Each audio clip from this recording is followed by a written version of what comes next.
بسم الله الرحمن الرحيم ألف لام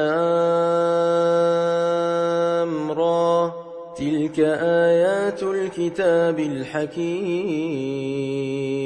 أكان للناس عجبا أن أوحينا إلى رجل منهم أن أنذر الناس وبشر الذين آمنوا أن لهم قدم صدق عند ربهم قال الكافرون إن هذا لساحر مبين إن ربكم الله الذي خلق السماوات والأرض في 6 أيام ثم استوى على العرش يدبر الأمر ما من شفيع إلا من بعد إذنه ذلكم الله ربكم فاعبدوه أفلا تذكرون إليه مرجعكم جميعا وعد الله حقا إنه يبدأ الخلق ثم يعيده ليجزي الذين آمنوا وعملوا الصالحات بالقسط والذين كفروا لهم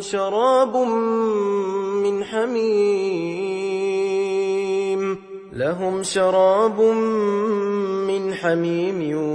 وعذاب أليم بما كانوا يكفرون هو الذي جعل الشمس ضياء والقمر نورا وقدره منازل لتعلموا عدد السنين والحساب ما خلق الله ذلك إلا بالحق يفصل الآيات لقوم يعلمون إن في اختلاف الليل والنهار وما خلق الله في السماوات والأرض لآيات لقوم يتقون إن الذين لا يرجون لقاءنا ورضوا بالحياة الدنيا واطمأنوا بها والذين هم عن آياتنا غافلون أولئك مأواهم النار بما كانوا يكسبون إن الذين آمنوا وعملوا الصالحات يهديهم ربهم بإيمانهم تجري من تحتهم الأنهار في جنات النعيم دعواهم فيها سبحانك اللهم وتحيتهم فيها سلام وآخر دعواهم أن الحمد لله رب العالمين ولو يعجل الله للناس الشر استعجالهم بالخير لقضي إليهم أجلهم فنذر الذين لا يرجون لقاءنا في طغيانهم يعمهون وإذا مس الإنسان الضر دعانا لجنبه أو قاعدا أو قائما فلما كشفنا عنه ضره مر كأن لم يدعنا إلى ضر مسه كذلك زين للمسرفين ما كانوا يعملون ولقد أهلكنا القرون من قبلكم لما ظلموا وجاءتهم رسلهم بالبينات وما كانوا ليؤمنوا كذلك نجزي القوم المجرمين ثم جعلناكم خلائف في الأرض من بعدهم لننظر كيف تعملون وإذا تتلى عليهم آياتنا بينات قال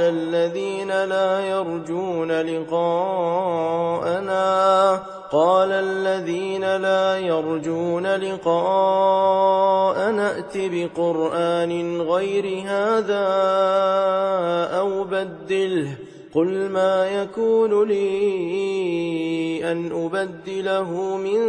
تلقاء نفسي إن أتبع إلا ما يوحى إلي إني أخاف إن عصيت ربي عذاب يوم عظيم قل لو شاء الله ما تلوته عليكم ولا أدراكم به فقد لبثت فيكم عمرا من قبله أفلا تعقلون فمن أظلم ممن افترى على الله كذبا أو كذب بآياته إنه لا يفلح المجرمون ويعبدون من دون الله ما لا يضرهم ولا ينفعهم ويقولون هؤلاء شفعاؤنا عند الله قل أتنبئون الله بما لا يعلم في السماوات ولا في الأرض سبحانه وتعالى عما يشركون وما كان الناس إلا أمة واحدة فاختلفوا ولولا كلمة سبقت من ربك لقضي بينهم فيما فيه يختلفون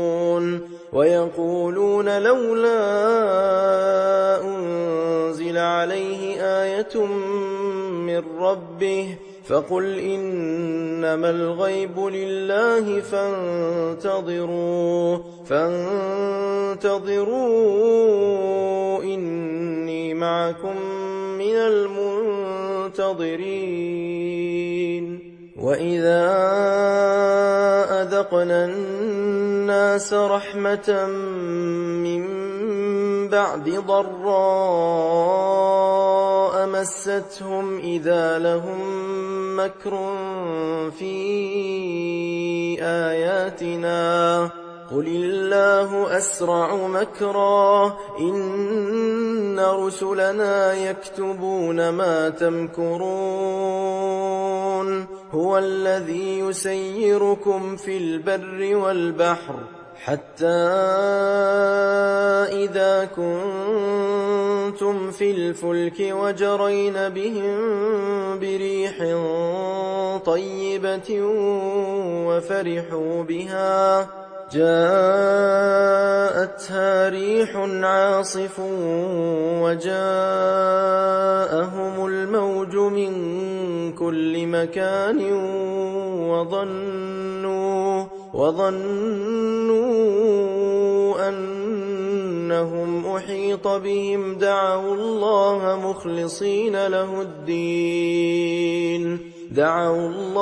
مخلصين له الدين لئن أنجيتنا من هذه لنكونن من الشاكرين فلما أنجاهم إذا هم يبغون في الأرض بغير الحق يا أيها الناس إنما بغيكم على أنفسكم متاع الحياة الدنيا ثم إلينا مرجعكم فننبئكم بما كنتم تعملون إنما مثل الحياة الدنيا كماء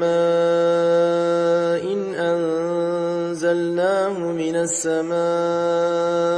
فاختلط به نبات الأرض مما يأكل الناس والأنعام حتى إذا أخذت الأرض زخرفها وزينت وظن أهلها أنهم قادرون عليها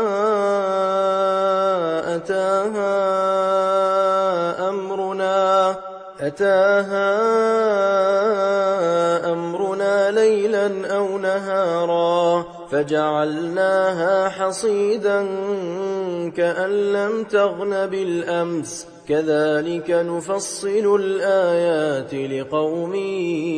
يتفكرون والله يدعو إلى دار السلام ويهدي من يشاء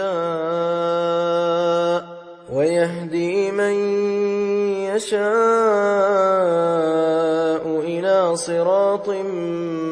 مستقيم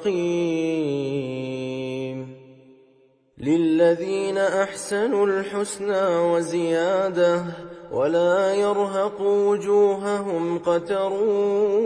ولا ذلة أولئك أصحاب الجنة هم فيها خالدون والذين كسبوا السيئات جزاء سيئة بمثلها وترهقهم ذلة ما لهم من الله من عاصم كأنما أغشيت وجوههم قطعا من الليل مظلما أولئك أصحاب النار هم فيها خالدون ويوم نحشرهم جميعا ثم نقول للذين أشركوا مكانكم أنتم وشركاؤكم فزيلنا بينهم وقال شركاؤهم ما كنتم إيانا تعبدون فكفى بالله شهيدا بيننا وبينكم إن كنا عن عبادتكم لغافلين هنالك تبلو كل نفس ما أسلفت وردوا إلى الله مولاهم الحق وضل عنهم ما كانوا يفترون قل من يرزقكم من السماء والأرض أم من يملك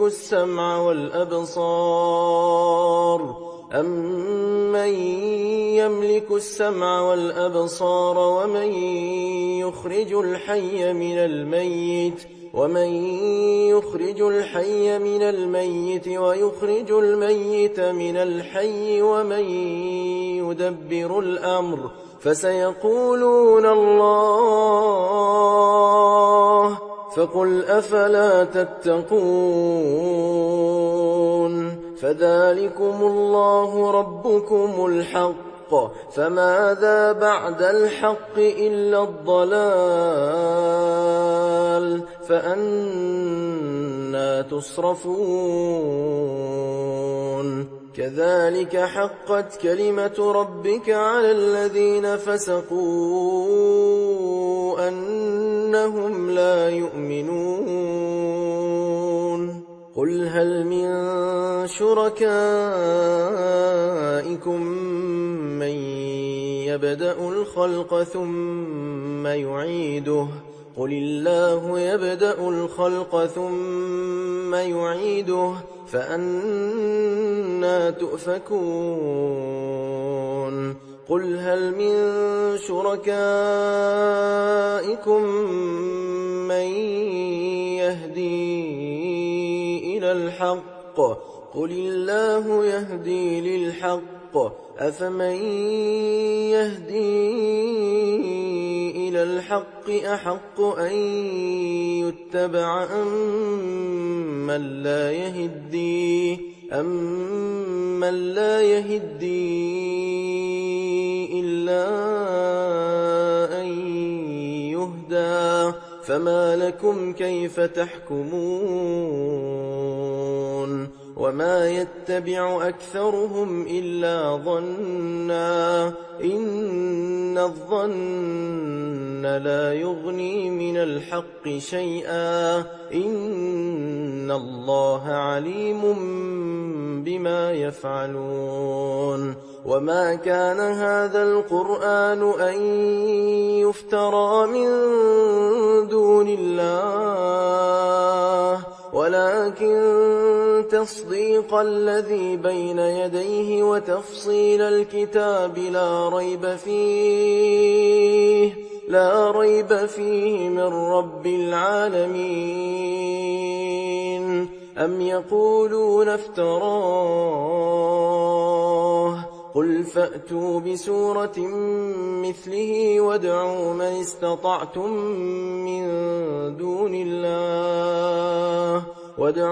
استطعتم من دون الله إن كنتم صادقين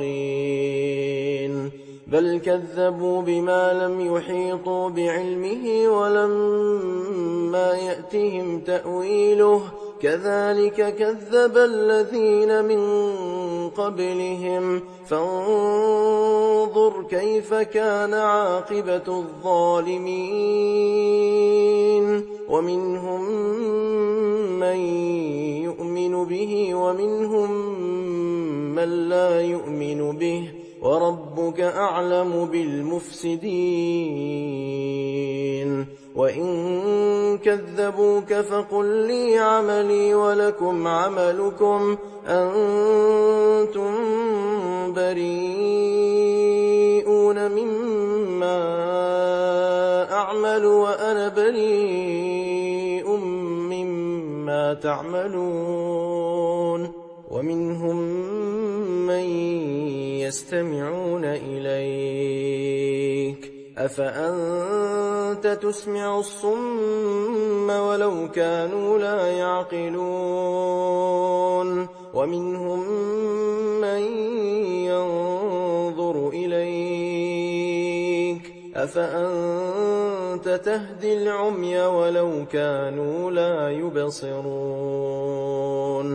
إن الله لا يظلم الناس شيئا ولكن الناس أنفسهم يظلمون ويوم يحشرهم كأن لم يلبثوا إلا ساعة من النهار يتعارفون بينهم قد خسر الذين كذبوا بلقاء الله وما كانوا مهتدين وإما نرينك بعض الذي نعدهم أو نتوفينك فإلينا مرجعهم ثم الله شهيد على ما يفعلون ولكل أمة رسول فإذا جاء رسولهم قضي بينهم بالقسط وهم لا يظلمون ويقولون متى هذا الوعد إن كنتم صادقين قل لا أملك لنفسي ضرا ولا نفعا إلا ما شاء الله لكل أمة أجل إذا جاء أجلهم فلا يستأخرون ساعة ولا يستقدمون قل أرأيتم إن أتاكم عذابه بياتا أو نهارا ماذا يستعجل منه المجرمون أثم إذا ما وقع آمنتم به الآن وقد كنتم به تستعجلون ثم قيل للذين ظلموا ذوقوا عذاب الخلد هل تجزون إلا بما كنتم تكسبون ويستنبئونك أحق هو قل إي وربي إنه لحق وما أنتم بمعجزين ولو أن لكل نفس ظلمت ما في الأرض لافتدت به وأسروا الندامة لما رأوا العذاب وقضي بينهم بالقسط وهم لا يظلمون ألا إن لله ما في السماوات والأرض ألا إن وعد الله حق ولكن أكثرهم لا يعلمون هو يحيي ويميت وإليه ترجعون يا أيها الناس قد جاءتكم موعظة من ربكم وشفاء لما في الصدور وهدى ورحمة للمؤمنين قل بفضل الله وبرحمته فبذلك فليفرحوا هو خير مما يجمعون قل أرأيتم ما أنزل الله لكم من رزق فجعلتم منه حراما وحلالا قل الله أذن لكم أم على الله تفترون وما ظن الذين يفترون على الله الكذب يوم القيامة إن الله لذو فضل على الناس ولكن أكثرهم لا يشكرون وما تكون في شأن وما تتلو منه من قرآن ولا تعملون من عمل إلا كنا عليكم شهودا إذ تفيضون فيه وما يعزب عن ربك من مثقال ذرة في الأرض ولا في السماء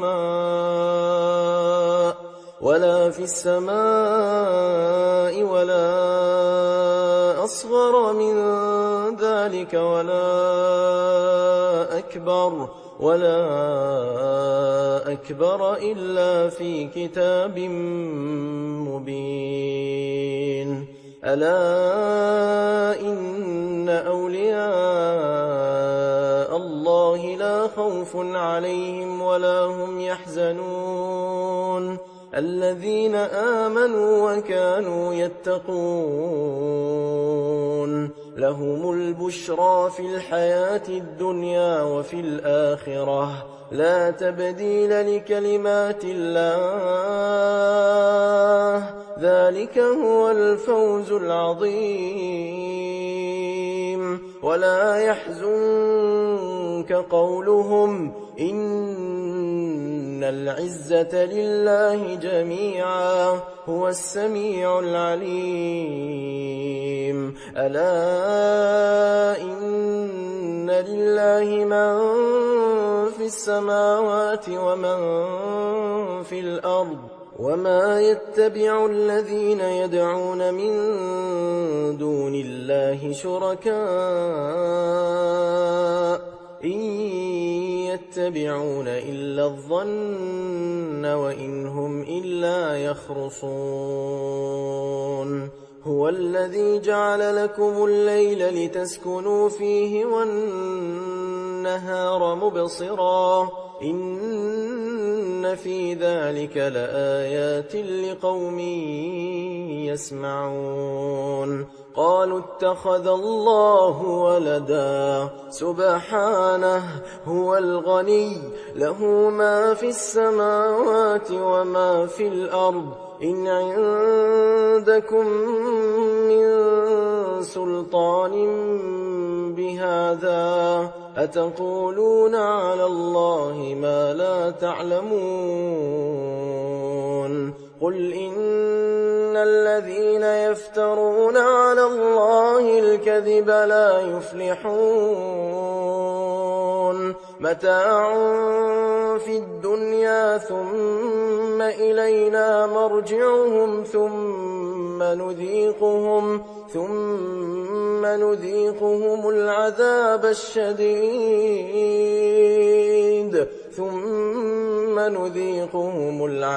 الشديد بما كانوا يكفرون. واتل عليهم نبأ نوح إذ قال لقومه يا قوم إن كان كبر عليكم مقامي وتذكيري بآيات الله فعلى الله توكلت فأجمعوا أمركم وشركاءكم ثم لا يكن أمركم عليكم غمة ثم قضوا إلي ولا تنظرون. فإن توليتم فما سألتكم من أجر إن أجري إلا على الله وأمرت أن أكون من المسلمين. فكذبوه فنجيناه ومن معه في الفلك وجعلناهم خلائف وأغرقنا الذين كذبوا بآياتنا فانظر كيف كان عاقبة المنذرين. ثم بعثنا من بعده رسلا إلى قومهم فجاءوهم بالبينات فما كانوا ليؤمنوا بما كذبوا به من قبل كذلك نطبع على قلوب المعتدين. ثم بعثنا من بعدهم موسى وهارون إلى فرعون وملئه بآياتنا فاستكبروا وكانوا قوما مجرمين. فلما جاءهم الحق من عندنا قالوا إن هذا لسحر مبين. قال موسى أتقولون للحق لما جاءكم أسحر هذا ولا يفلح الساحرون. قالوا أجئتنا لتلفتنا عما وجدنا عليه آباءنا وتكون لكما الكبرياء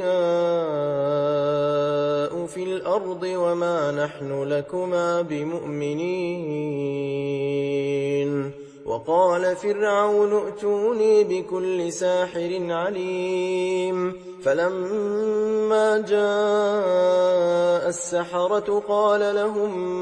موسى ألقوا ما أنتم ملقون. فلما ألقوا قال موسى ما جئتم به السحر إن الله سيبطله إن الله لا يصلح عمل المفسدين ويحق الله الحق بكلماته ولو كره المجرمون. فما آمن لموسى إلا ذرية من قومه على خوف من فرعون وملئهم أن يفتنهم وإن فرعون لعال في الأرض وإنه لمن المسرفين. وقال موسى يا قوم إن كنتم آمنتم بالله فعليه توكلوا إن كنتم مسلمين. فقالوا على الله توكلنا ربنا لا تجعلنا فتنة للقوم الظالمين ونجنا برحمتك من القوم الكافرين. وأوحينا إلى موسى وأخيه أن تبوأ لقومكما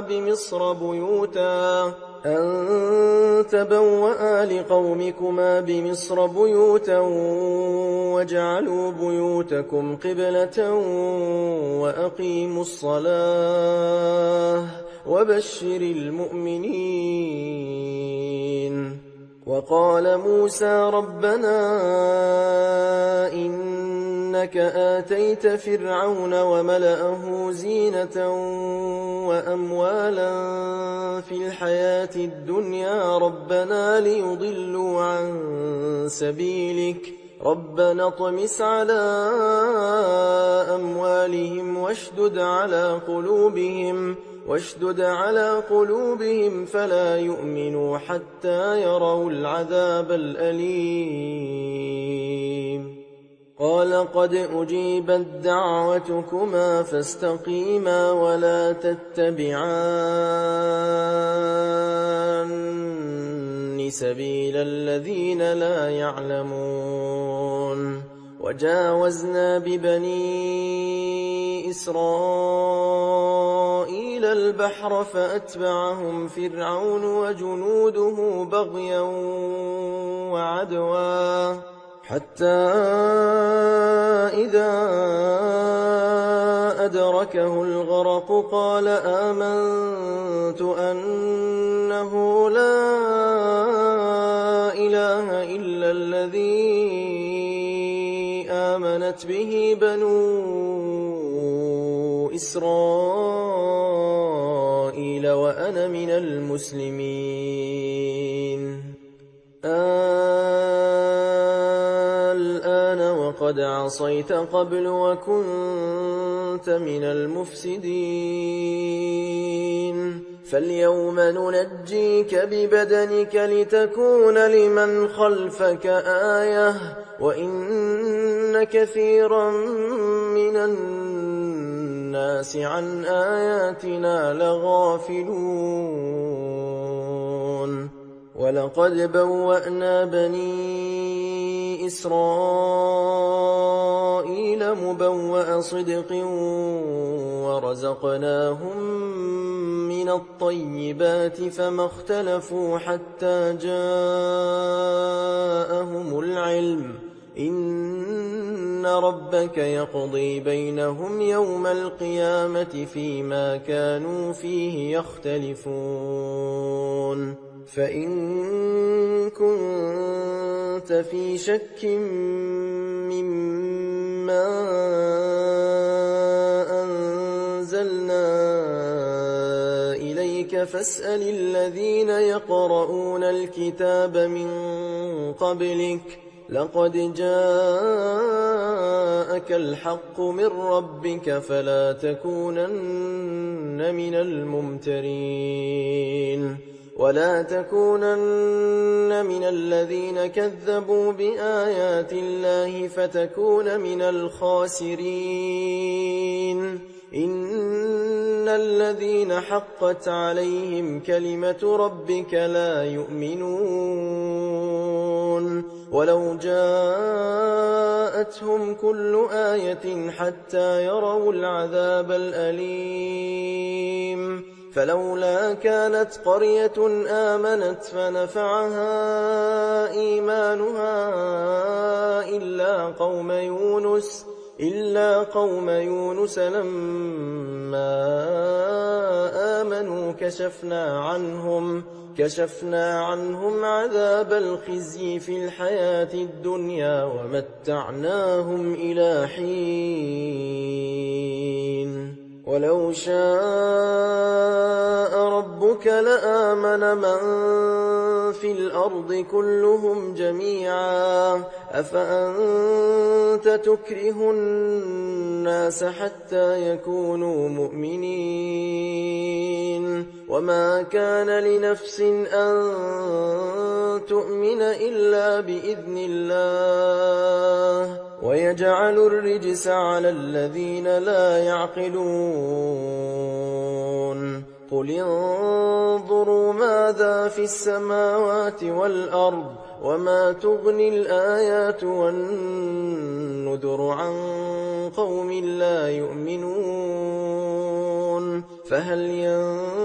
ينتظرون إلا مثل أيام الذين خلوا من قبلهم قل فانتظروا إني معكم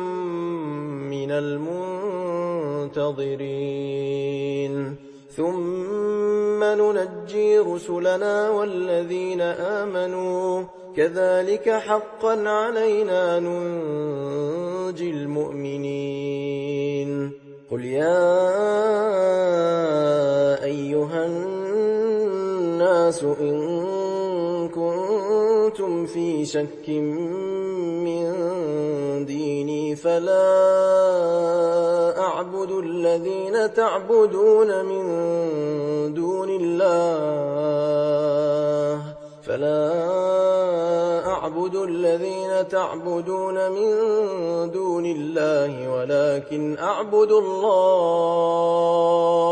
ولكن أعبد الله الذي يتوفاكم وأمرت أن أكون من المؤمنين وأن أقم وجهك للدين حنيفا ولا تكونن من المشركين ولا تدع من دون الله ما لا ينفعك ولا يضرك فإن فعلت فإنك إذا من الظالمين وإن يمسسك الله بضر فلا كاشف له إلا هو وإن يردك بخير فلا راد لفضله يصيب به من يشاء من عباده وهو الغفور الرحيم قل يا أيها الناس قد جاءكم الحق من ربكم فمن اهتدى فإنما يهتدي لنفسه ومن ضل فإنما يضل عليها وما أنا عليكم بوكيل واتبع ما يوحى إليك واصبر حتى يحكم الله